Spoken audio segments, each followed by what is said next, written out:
Subscribe करें मेरे channel को और दबाएं बेल आइकन को ताकि नोटिफिकेशन मिलता रहे। इस चैनल पर आपका इस्तकबाल है। आज मैं 9वीं जमात की उर्दू किताब नवाए उर्दू में शामिल एक गीत के बारे में बतलाने जा रहा हूँ। उस गीत का उन्वान है सुख की तान। सुख की तान, अब सुख की तान सुनाई दी, एक दुनिया नई दिखाई दी। अब सुख की तान सुनाई दी, एक दुनिया नई दिखाई दी। अब सुख ने बदला भेष नया, अब देखेंगे हम देश नया। जब दिल ने राम दुहाई दी, एक नया नई दिखाई दी।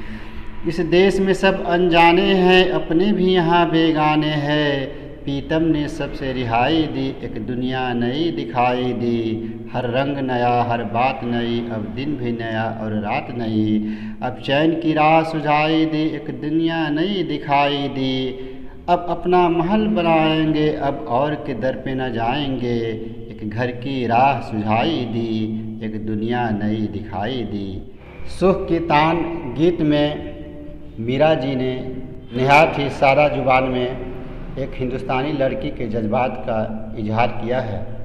एक हिंदुस्तानी लड़की किस तरह अपने मन के अंदर ख्यालात का सजो कर रखती है, उसी को इस नज़म में बताया गया है। वह लड़की क्या क्या सोचती है, उसको बहुत ही मुख्तसर में मीरा जी ने सुख की तान में गीत के ज़रिए बयान किया है। लड़की कहती है कि अब सुख की तान सुनाई दे रही है और एक नई दुनिया दिखाई दे रही है। यानी जैसे ही लड़की बड़ी होती है, उम्र उसकी लंबी बड़ी हो जाती है, तो उसके अंदर नए ख़यालात उमड़ आते हैं। वह मन में ख़यालात जाती है कि मेरी शादी होगी और मैं एक नई दुनिया में चली जाऊंगी। अब सुख जो है मेरा भेष बदल चुका है और हम एक नए देश में चले जाएंगे। यानी जो अपने माँ बाप के वालिदैन के घर मेरे पास सुख था, अब एक और नया सुख आने वाला है जब वह अपने पीतम के घर चली जाएगी। और जब अपने पीतम यानी शौहर के घर जब जाएगी तो सब कुछ वहाँ अपने हैं, लेकिन फिर भी बेगाने लगेंगे। इस देश में सब अनजाने हैं, अपने भी यहाँ बेगाने हैं।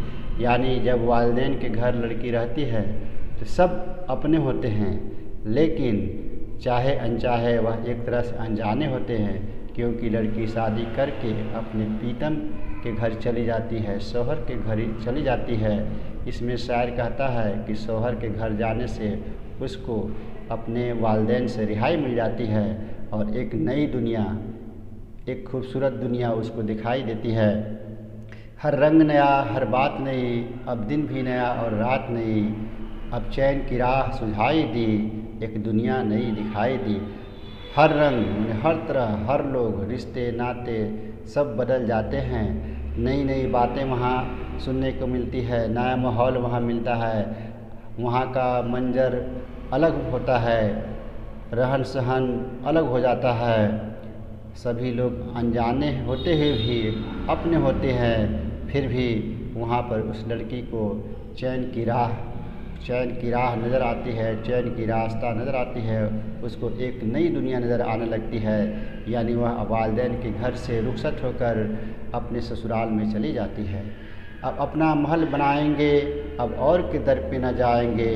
एक घर की राह सुझाई दी, एक दुनिया नई दिखाई दी।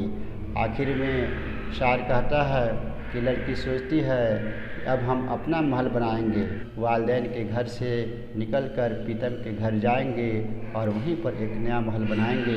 एक घर की राह सुझाई दी, एक नया घर बनाने का रास्ता खुल जाता है।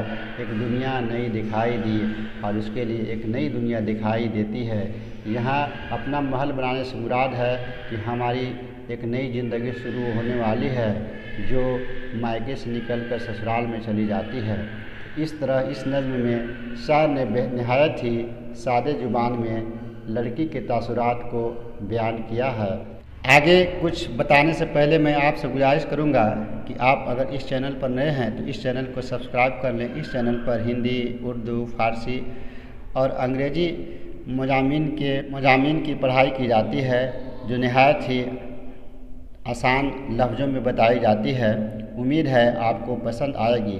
सुख की तान गीत के सवालात के जवाबात तलाश करते हैं। पहला सवाल है, इस गीत में लड़की किस नई दुनिया में कदम रख रही है? यानी सुख की तान जो गीत है उसमें लड़की किस नई दुनिया में कदम रख रही है? तो इसका जवाब होगा कि इस गीत में लड़की ससुराल में कदम रख रही है, यानी वह नई दुनिया उसके लिए कौन सी है? ससुराल होती है। अब सुख ने बदला भेष नया से क्या मुराद है? अब सुख ने बदला भेष नया से मुराद यह है कि पहले वह अपने वालिदैन के घर सुख के साथ रहती थी, लेकिन अब उसका नया देश आने वाला है, यानी उसकी शादी होने वाली है, वह ससुराल चली जाएगी, उसका सुख नया भेष बदल लेगा। अपना महल बनाना और दूसरे के दर पे न जाना के क्या मानी है?